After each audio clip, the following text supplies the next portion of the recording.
mañana el título que puse es ¿asistentes, amigos o miembros de la iglesia? ¿Qué somos? ¿Asistentes, amigos, miembros o quizás las tres cosas? Vamos a verlo en Hechos 5.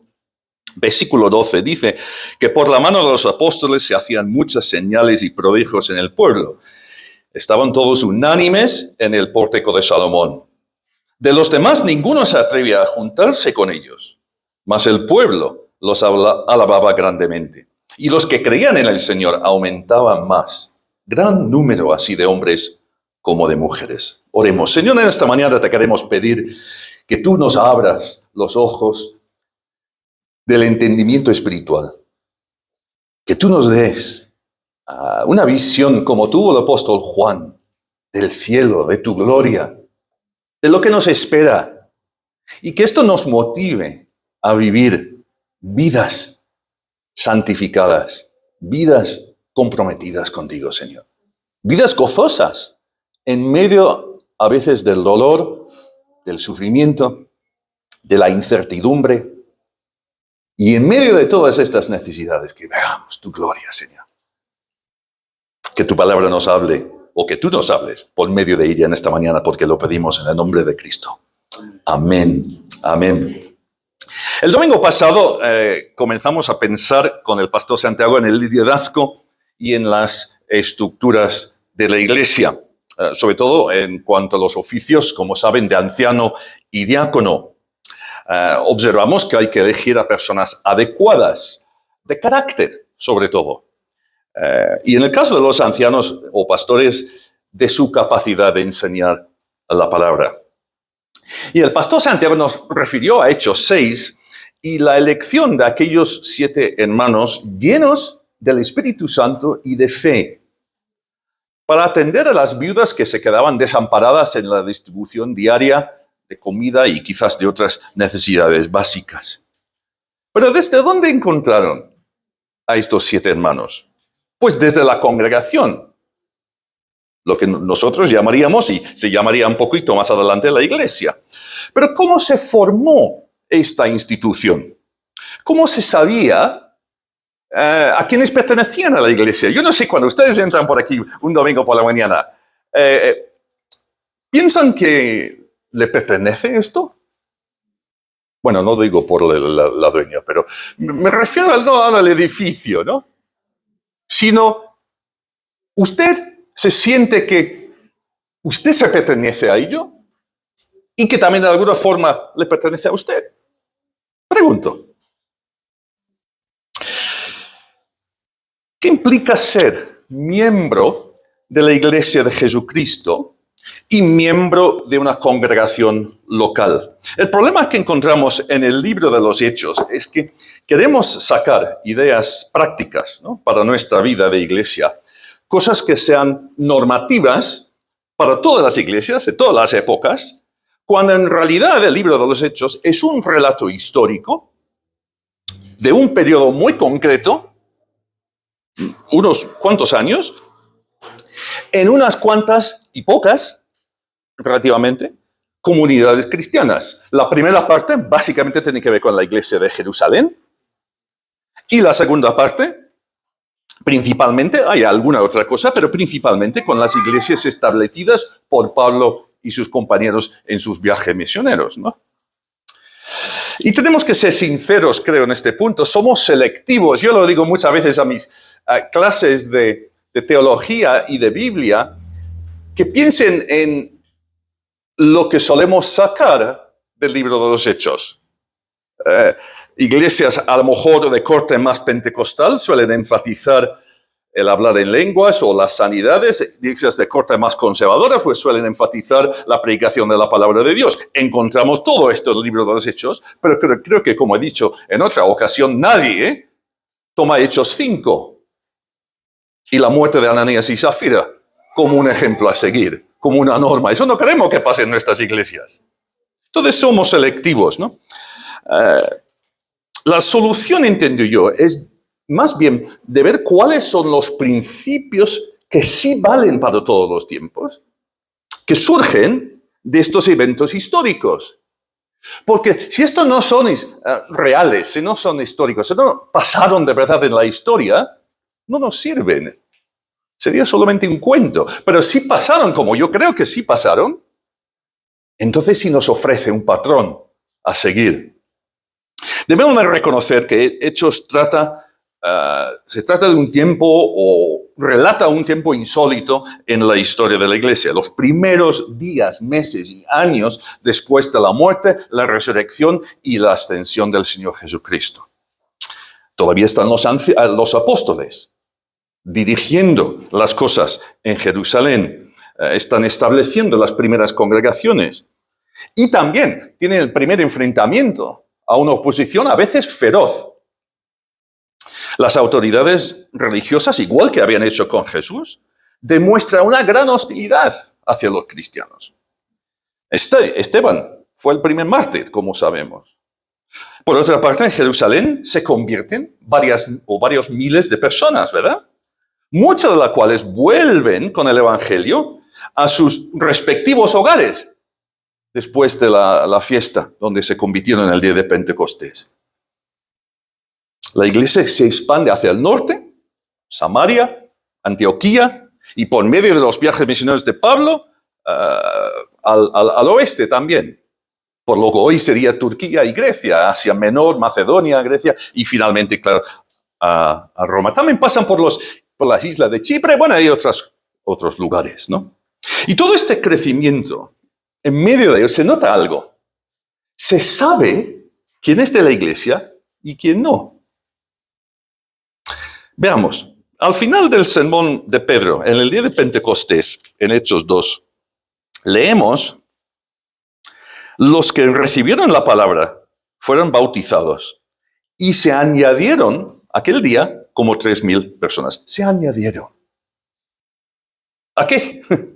Después del regreso de Jesús al cielo, lo que caracterizó a los discípulos era su unanimidad. Todos creían que Jesús era el Cristo, todos estaban pendientes de su promesa del envío del Espíritu Santo.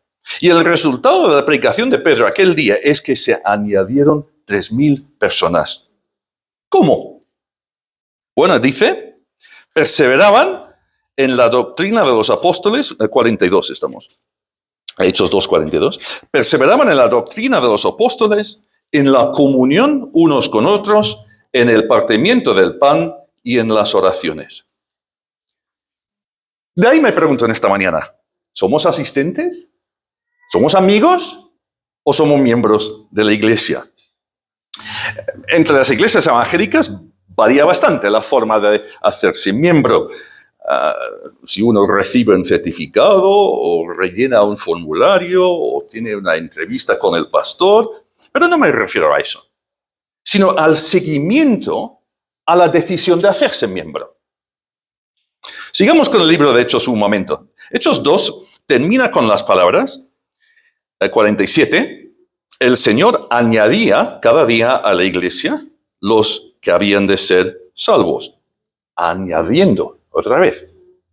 Personas cuyas vidas fueron transformadas por medio de una comprensión espiritual del Evangelio. Quisiera subrayar este punto. ¿Qué es un cristiano? Es alguien que se reconoce pecador, lo cual implica aceptar que ha menospreciado a Dios. Puedo decirlo suavemente, tal vez, ¿no? Al Creador y al sustentador del universo. Le ha ofendido, ha quebrantado sus mandamientos y los reconoce. También acepta que Dios ha provisto la solución a esta ofensa, una ofensa que causa una separación entre un Dios perfecto y una persona imperfecta. También acepta y cree que la solución es la muerte del Hijo de Dios, el Señor Jesucristo. Y en base a esa creencia, a ese reconocimiento, el tercer paso es la petición que hace la persona a Dios en base a la obra de Jesús, pidiendo el perdón de sus pecados. Con arrepentimiento, eso es, con el deseo de no vivir ya más en ese estado de pecado y de separación de Dios. Una petición a Dios que le ayude a darse la vuelta a un estilo de vida que ya no vive para sí, sino vive para Dios. Y todo lo que hace, o todo esto, todo este proceso, es un proceso de fe, porque cree que Dios cumplirá su promesa. A lo mejor ustedes están pensando como yo cuando me convertí, poca fe tenía. La verdad es una fe muy débil, una fe muy insegura, pero la fe es un don de Dios, como dice Efesios 2. Entonces, incluso esa débil fe que me había dado en las manos del Señor me sirvió para salvarme y para seguirme adelante. Esto es la obra, digamos, interna, cuando una persona se hace cristiano, ¿verdad? Y cuando alguien toma estos pasos, es una prueba, según la Biblia, de la operación del Espíritu Santo en su vida. Eso no es bueno para nuestro orgullo, pero es bueno para la realidad, porque si no fuera por el Espíritu no estaríamos aquí. Es parte del fruto espiritual de que habla Gálatas. Y nuestra vida empieza a caracterizarse en ese momento, aunque sea en pasos pequeños, en medidas pequeñas, pero por el gozo, la paz, la paciencia, la benignidad, la bondad, la fe, la mansedumbre y la templanza, ¿no? Se ve también en nuestro deseo de estar con nuestros hermanos en la fe. Se nota en nuestras oraciones. Se nota en nuestro aprecio por la palabra de Dios y nuestro deseo de recibir una sana enseñanza de la misma. La persona cristiana es una persona con un enfoque de la vida bien distinto, con nuevas prioridades y sobre todo con el deseo de obedecer y servir a Dios. Y en el contexto de ese cambio, donde se realiza buena parte de esta actividad, es aquí en la iglesia local. Esta es la obra externa, ¿no? Sigamos con nuestro repaso, pues, por los primeros capítulos de Hechos. En el capítulo 3, después de sanar Pedro y Juan a un hombre cojo y de predicar a la muchedumbre que se juntó, dice que muchos, y disculpe que no he apuntado el versículo, pero lo pueden leer después si no. Dice, muchos de los que habían oído la palabra creyeron, y el número de los varones era como 5,000. Luego, en el capítulo 4, leemos que la multitud de los que habían creído era de un corazón y un alma. Y después de ese episodio tan trágico, pero también desafiante para la iglesia, de la muerte de Ananías y Zafira, dice, vino gran temor sobre toda la iglesia. ¿Se fijan en este punto? O sea, que ya existe un ellos, o un nosotros, mejor dicho, quizás, y un ellos. Es decir, existe una iglesia y existe los demás, los que no están, los que son seguidores de Cristo y los que no lo son. Y así llegamos a nuestro texto. Hechos 5, 12 y 13.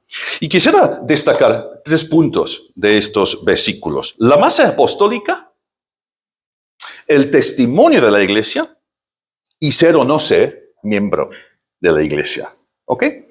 La base apostólica, el testimonio de la iglesia y ser o no ser miembro de ella. Primeramente, la base apostólica. Ya hemos indicado, ¿verdad?, que el libro de los Hechos relata unos acontecimientos irrepetibles durante los primeros años de la historia de la iglesia. Solo puede haber los primeros años una vez, por lógica, ¿no? Solo pudo haber una ascensión de Jesús al cielo, un solo nombramiento de un apóstol para reemplazar a Judas Iscariote, un solo día de Pentecostés, cuando el Espíritu cayó sobre los discípulos, etc. Esos son irrepetibles, es evidente. Puede que a lo largo de la historia haya habido, y que siga habiendo hasta que el Señor vuelva, otros acontecimientos que son o que sean parecidos a algunos de los eventos de Hechos, pero aquí nos habla de los inicios de la iglesia en Jerusalén y luego de la expansión del evangelio cada vez más lejos de Israel y terminando en Roma. Otra cosa irrepetible de aquellos tiempos es el grupo apostólico. No sé si han pensado muchas veces en esos 12 hombres escogidos por Jesús para formar el fundamento de la iglesia. Quisiera decir algo acerca de ellos. Está Pedro. Bueno, está Simón, que recibió el sobrenombre de Pedro por el Señor Jesús, y su hermano Andrés. Dos hermanos más, Jacobo y Juan, posiblemente primos de Jesús. Felipe, Bartolomé, Mateo, Tomás, otro Jacobo, el hijo de Alfeo, Judas, no Iscariote, sino el hermano de Jacobo, que también tenía otros nombres, Simón, otro Simón. Haber elegido un José o un Miguel, algo así, sería más fácil, ¿no? Pero bueno, no fue así. Bueno, otro Simón, el cananista o el celote, y Judas Iscariote, ¿no? Todos los evangelios los nombra, menos Juan. Juan es curioso que, a diferencia, nunca provee una lista de los 12, pero en Juan 1 habla de Natanael y cómo Andrés lo trae, ¿no? a ver a Jesús. Y algunos han pensado, bueno, tendría que ser uno de los 12, entonces, bueno, uno de dos. O no lo nombra, y la verdad es que solo dice que, pero he dicho antes de Felipe que lo llevó a Jesús, ¿no? Bueno, no dice que lo nombró en los 12, o puede ser otro nombre, como algunos piensan, para Bartolomé. Pero, o sea que, ¿se están fijando en una cosa? Tantos nombres y sobrenombres y apodos y nos confundimos. Mateo es Leví, otro, el Judas es también Leveo o Tadeo, etcétera, etcétera, pero siempre 12. Es un fundamento numérico, ¿no? Varios de los discípulos de entre los 12 casi no son mencionados, más allá de esa lista, ¿no? Pero lo que sí está claro es que todo el mundo sabía quiénes eran en aquel entonces. Jesús había seleccionado a esos 12, que tantas veces lo criticamos, ¿verdad? Por su falta de fe, por su falta de comprensión y por su falta de no sé qué. Pero Jesús los eligió. Mucho se ha dicho, ¿no?, en cuanto a sus fallos, pero la verdad es que fueron elegidos por el Señor y no al azar, sino después de pasar toda una noche en oración. Se dice pronto, ¿verdad? Suba usted aquí ¿cómo se llama esto? ¿Casi agua? ¿Receta agua? El volcán aquí, al lado. Sí. Súbase ahí, pase toda una noche en oración. Y luego me viene a decir lo que el Señor le ha contado. Toda una noche pasó en un cerro, o en el campo, o en un sitio. Y después nombró a los 12. Esto me hizo pensar en el conocimiento que tendría Jesús en ese momento del futuro. ¿Sabía por qué había venido al mundo?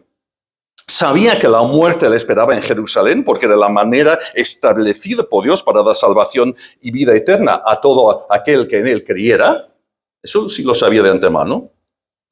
¿Acaso no sabía quiénes iban a elegir para ser sus apóstoles? No nos lo dice, pero lo que sí queda claro es la importancia en ese momento y en toda su vida, ¿no?, que Jesús daba a la plena comunión con su Padre Celestial que él tenía. También sabemos que hubo más personas con él, así que escogió de entre ellos, de lo que nosotros llamaríamos la congregación. Porque de pronto hay 70 que envía a la misión, o 72, según la visión. ¿Dónde sacan esos 70? No sabemos nada de ellos. Nos faltan, ¿cuántos? 58, ¿no? Y luego hay 120 en el aposento alto. Pues se ha multiplicado. ¿Por qué 12? El paralelo más obvio es el pueblo de Israel y las 12 tribus, o sea que los apóstoles representan la totalidad del pueblo de Dios, ¿no? Iban a ser el fundamento de la Iglesia Universal de Jesucristo. Pero no iba a ser una institución jerárquica. ¡Ay, cuánto nos ha costado y cuánto nos sigue costando como humanidad, ¿no?, entender este punto, que no es una iglesia jerárquica. Bueno, el jefe es el Señor, eso sí. Pero los demás somos así. Ni iban a tener, ni siquiera los 12 hombres elegidos por el Señor Jesús, un monopolio del crecimiento de la iglesia. Yo me pregunto si eso les habría costado aprender esa lección. ¿Se acuerdan de lo que pasó con Jacobo y Juan, no? Su madre les pidió los mejores asientos en el cielo. Y los demás se enfadan con ellos, como es lógico, ¿no? De eso no se trata. De eso no se trata, ¿no? Lo que sí hicieron fue lanzar, hablo de los 12, la iglesia en Jerusalén, siendo ellos ¿qué? Los testigos directos y elegidos de la resurrección de Jesús. Ese es el papel clave, entiendo yo, que tienen. Ahí iban también a ser el filtro por el que tenían que pasar todos los inscritos inspirados por el Espíritu Santo que llegarían a formar lo que nosotros llamamos el Nuevo Testamento. Ese es otro papel clave que tenían. Los demás cristianos tuvieron muy claro desde el principio que Jesús había llamado de manera especial a 12, uno el traidor, ahora sustituido. Como señala nuestro texto, por la mano de los apóstoles, Hechos 5:12, se hacían muchas señales y prodigios en el pueblo. En Hechos 1, se levanta Pedro y dice que habría que sustituir, a reemplazar a Judas Iscariote. Algunos lo interpretan como una equivocación de Pedro y los otros en nombrar a Matías.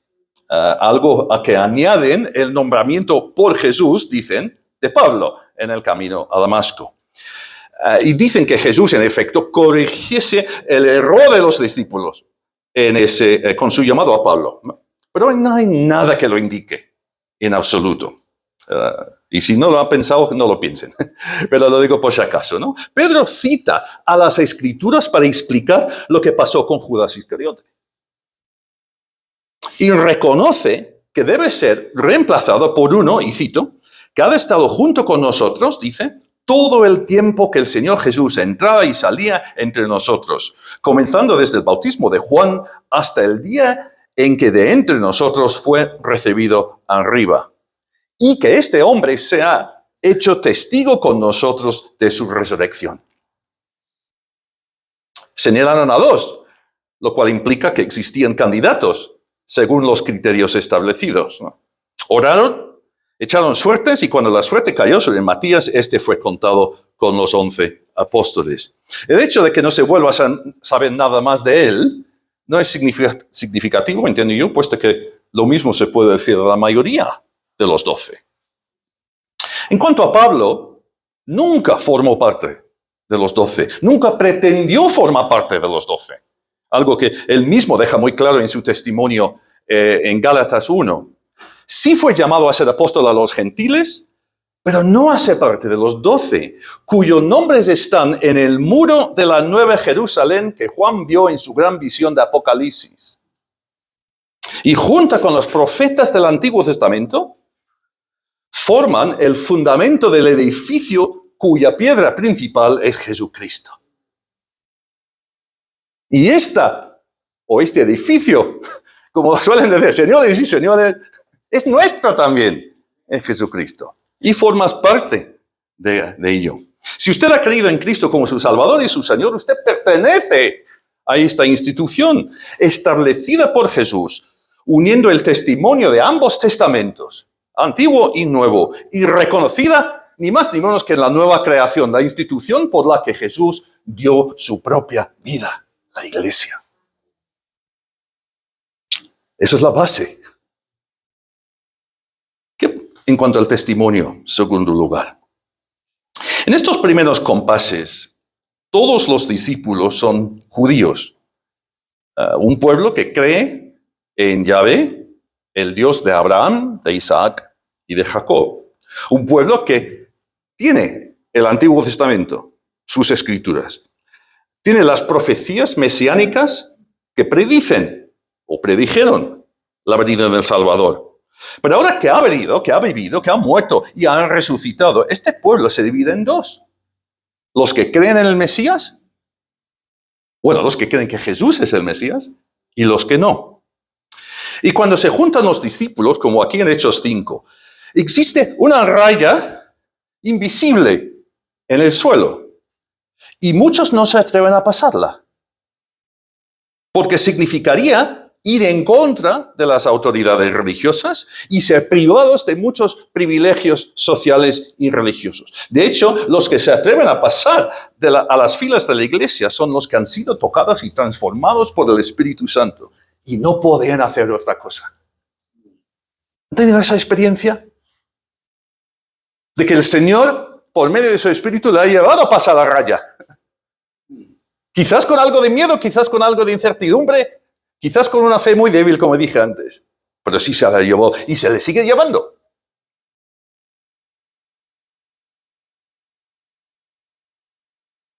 Juntarse a la iglesia de Cristo, en la mayoría de los casos, implica dejar la corriente mayoritaria y formar parte de una minoría muchas veces despreciada e incluso perseguida.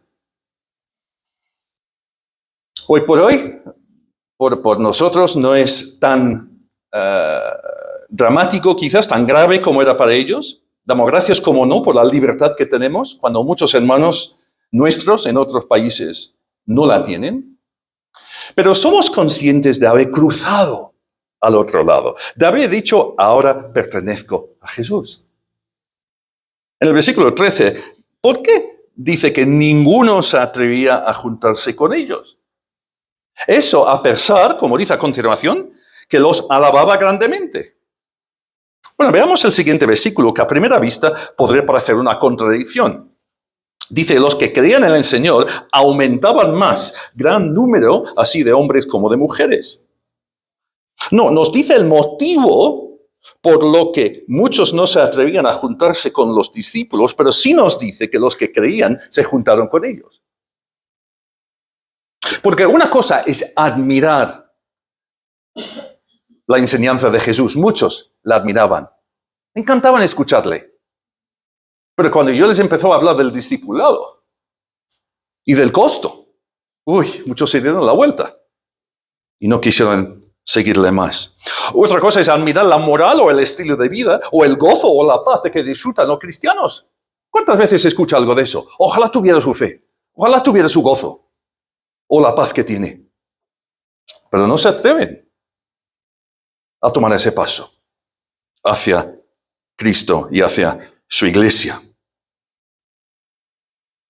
Entonces, no creo que haya contradicción. Es fácil que muchos no quisieran quedar mal con las autoridades, que tuviesen miedo de ellos, pero las personas en que operaba el Espíritu Santo para salvación no pudieron hacer otra cosa que juntarse. Y casi encontrarse sin saber cómo, digamos, en las filas de la iglesia y en medio de esa nueva institución. Dos lecciones. La primera, ¿cómo es el testimonio de nuestra iglesia? ¿Suficiente para que algunos de fuera se admiren de lo que tenemos? Y la segunda, ¿nos identificamos nosotros con tanta claridad con la iglesia de Cristo? Porque lo que separaba a aquellos creyentes de los demás era su entrega a la causa de Cristo. Antes que nada eran cristianos, seguidores y proclamadores de Jesús. Lo mismo para nosotros. Podemos tener otras cosas en común con la gente, pero lo que nos hace diferentes de ellos es la fe. El compromiso con Cristo y, cómo no, con la iglesia local. Y eso me lleva al último punto. Ser o no ser miembro de la iglesia. Porque hay personas que dicen, no, yo amo a Cristo, es la iglesia. ¿Qué me cuesta? Bueno, son sinceros. Vamos a verlo. Asistente, amigo o miembro. Es decir, en el caso del asistente, la persona viene a los cultos, pero poco más. Entiende o concibe de su participación en términos de la actividad dominical. Es más un concepto de recibir que de dar, de espectador más que participante. En el caso del amigo, hay una inversión emocional más profunda, un gusto de estar. Lo más probable es que tenga una buena relación, una amistad con otras personas en la congregación. Pero el miembro es la persona que encuentra su familia en la iglesia, que establece vínculos aquí o lazos aquí que no tiene por otra parte. Vayamos a aquel texto tan radical como muchos de los dichos de Jesús. En Lucas 14, versículo 26. Lucas 14, 26.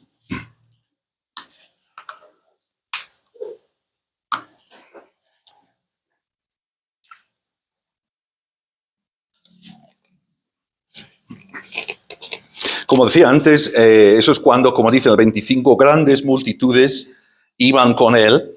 Y volviéndose les dijo, si alguno viene a mí y no aborrece a su padre y madre y mujer e hijos y hermanos y hermanas y aún también su propia vida, no puede ser mi discípulo.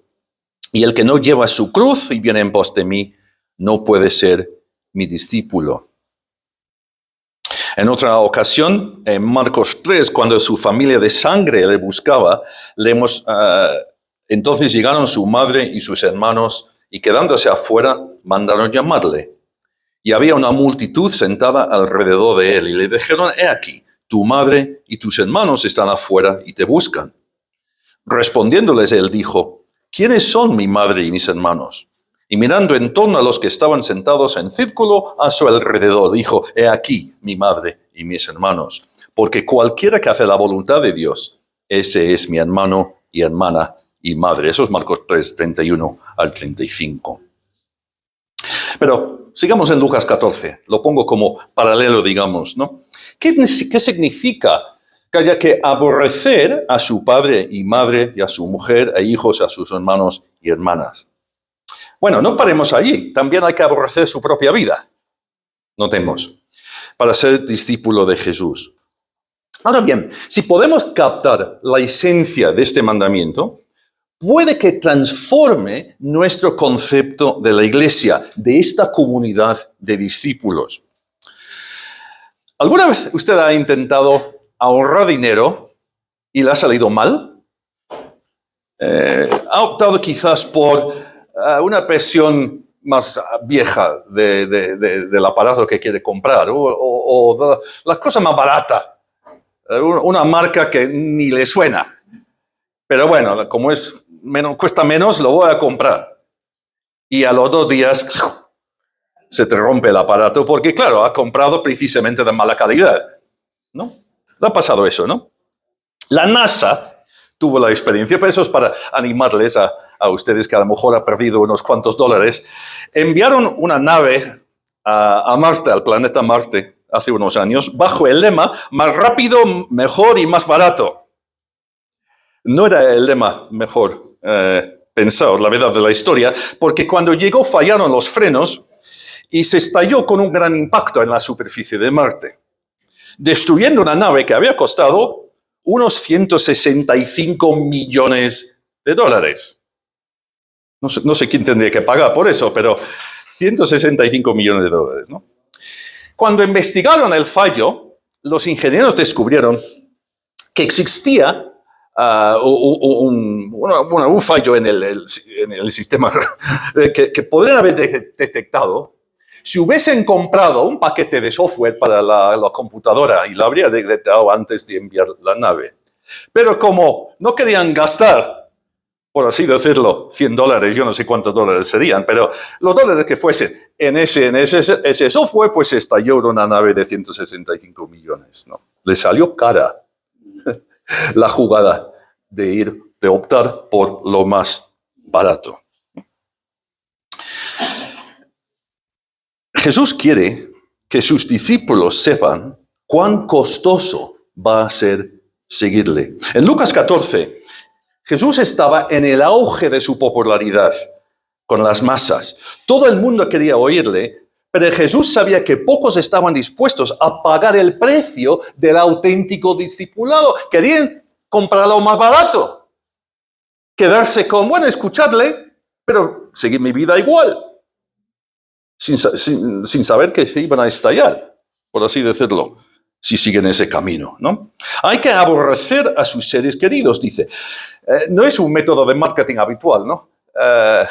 No creo que se vendería el producto muy bien. Dice, bueno, odie usted a su familia y compre nuestro producto. Pero a Jesús no le interesaba el marketing tipo humano, por así decirlo, ¿no? No le importaban los números tanto. A diferencia de muchas misiones hoy en día, tengo que decirlo, que parece que todo va por el número de convertidos, el número de esto y del otro que consigan el Señor. No, al Señor no le interesaba eso. Al Señor le interesaba el corazón de cada uno por uno, digamos, ¿no? Lo que buscaba eran personas que le adoraban en espíritu y en verdad. Y sabía él con esas declaraciones que muchos le dejarían. Claro que lo sabía. De hecho, tantos le abandonaron que preguntó a los 12 si le iban a abandonar también. Eso es cuando Pedro dice, bueno, ¿cómo lo vamos a abandonar? ¿Dónde iremos? Usted tiene palabras de vida eterna. Gracias por Pedro, ¿no? Y por los 12. Pero Jesús no buscaba, para ponerlo en términos de nuestro sermón, a asistentes, ni buscaba a amigos, sino que buscaba a miembros, a personas que no se quedarían con él, a personas que sí se quedarían con él cuando las cosas se ponen difíciles. No las que le dejarían en cuanto los problemas llegasen, ¿no? No buscaba discípulos en lo fácil, sino buscaba discípulos de verdad, a personas que estarían dispuestos a sufrir por él y darle todo por él. Sus palabras no pueden ir en contra del mandamiento de honrar a sus padres, evidentemente, ni de amar al prójimo. Si hay que amar hasta a nuestros enemigos, cuanto más a nuestros familiares, ¿no? Pero en la Biblia muchas veces se emplea un lenguaje comparativo. Es decir, esto así, pero esto mucho más. Y si esto es cierto, ¿cuánto más este? Esa es la idea, ¿no? Comparativo en este punto. Nuestra primera prioridad, pues, ha de ser el Señor y una vida de obediencia a Él. Se ve en el caso de Jacob y sus dos esposas. ¿Se acuerda que este pobre hombre que amaba a Raquel y en la noche de boda se encuentra con la hermana? Me encanta cómo dice la palabra de Dios. Y por la mañana, aquí queda Lea. Bueno. Entonces, claro, él amaba a Raquel. No amaba a la hermana que no quería. Es lógico, tuvo que aprender a amarla tal vez. Pero esa es la idea, ¿no? Pero la Biblia dice que amaba a uno y odiaba a otro. Pero no es que lo odiase, es que es una comparación. Amaba menos, ¿no? Es decir, que quedaba en segundo lugar en el afecto de su esposo. Así dice Jesús que nada y ni nadie, ni siquiera nuestra propia familia, ni nuestros propios intereses tengan más importancia para nosotros que Él. Eso es lo que pide. Bueno, no lo que pide, lo que exige. Nuestra primera prioridad debe ser Él y una obediencia a Él. Algo que incluye el amor hacia nuestras familias y demás. Y cuando su familia terrenal, en Marcos 3, llega a la casa donde le enseñaba, le dio a Jesús la oportunidad perfecta para señalar que los que hacen su voluntad, lo que después llegaría a ser la iglesia, son su familia espiritual. Eso cambia nuestra relación. No por gusto, quizás, no por decisión propia, sino por lo que el Señor ha hecho en nosotros. Cabe destacar que en ese momento su familia terrenal no creía en Él. Eso también hay que decirlo. Y en nuestros casos es fácil que exista una tensión entre las demandas familiares y las demandas del Señor. Necesitamos discernimiento y sabiduría para poner cada cosa en su debido sitio. ¿Qué hace que yo sea un miembro de la iglesia? Pues, ¿qué demuestra que estoy a este lado de la raya y no al otro? Pues, en primer lugar, la fe. Hay cosas que creo que otros no creen. Pero la separación va a más, porque hay los que creen o dicen que creen las mismas cosas que yo, pero que no asisten a la iglesia. O asisten muy poco. O asisten para nada más. Así que el verdadero discípulo, que es la definición bíblica de un miembro de iglesia, es la persona cuya fe brota en obras. Puede que usted no se diera cuenta de eso, pero en el momento en que usted recibió a Jesús como su Salvador, se convirtió no solamente en cristiano, sino en miembro de su iglesia. No necesariamente miembro de la Iglesia Bautista Familias Saludables, pero sí en una persona con una responsabilidad hacia sus nuevos hermanos y hermanas en la fe. La persona que dice ser cristiano pero que se queda en su casa y nunca se reúne con sus hermanos no ha entendido lo que significa ser discípulo. Un discípulo aprende, en primer lugar, de otros cristianos. Usa sus dones para el beneficio de otros cristianos. Encuentra comunión y también ofrece su comunión a otros en el seno de la iglesia. Consideremos cada una de las implicaciones de esto, ¿no? Si el Señor es nuestra primera prioridad, entonces es lógico que exista unos lazos inquebrantables y únicos aquí en la iglesia con otras personas que tienen la misma prioridad. Lazos que no tendré o no tendremos fuera de la iglesia con personas que no comparten esta prioridad. Eso no quita las responsabilidades familiares, por supuesto que no, pero demuestra en qué lado de la raya estamos. Jesús instituyó su iglesia con una base de 12 hombres nada perfectos, de los cuales 11 le abandonaron en el momento de su arresto y el otro ya estaba con el enemigo para traicionarle. ¿Se equivocaría Jesús en su elección? Miren cuántas iglesias cristianas existen hoy por el mundo. Perfectas ninguna, pero llenas de hombres y mujeres comprometidos con Él. No asistentes meramente, ni siquiera solamente amigos, sino miembros cuyos nombres están escritos en el libro de la vida, que será abierto en aquel día final cuando Dios recibe a los suyos, coherederos con Él, su Hijo, Cristo, en el reino eterno. Aleluya por esto. No he hablado esta mañana de las implicaciones. Quiero que cada uno reflexionemos en cuanto a esto. ¿Cuáles son mis dones? ¿Cómo los estoy empleando para el bien de la obra? ¿Cuál debe ser mi respuesta ante la entrega total del Señor a favor mío? ¿Qué debo dar para el mantenimiento y para la extensión de la obra? Etcétera. Lo intuimos al principio, ahí lo dejo para ustedes. ¿Cuál ha de ser mi aportación personal y pastoral y de comunión hacia mis hermanos en sus necesidades, en sus penas y en sus alegrías? Hay muchas preguntas que podremos hacer. No hay mayor privilegio que el de pertenecer, pues, y con esto termino, a la única institución que durará para siempre. En el cielo no habrá ni ONU, ni ninguna institución, ni empresa humana. Pero la iglesia sí. Seguirá existiendo. Prevalecerá porque así lo ha prometido el Señor. Seamos conscientes de eso y actuemos en consecuencia. Que Dios nos dé el deseo, pues, de ser sus discípulos, de tomar su cruz y de seguirle a donde Él nos lleve. Amén. Amén. Gracias.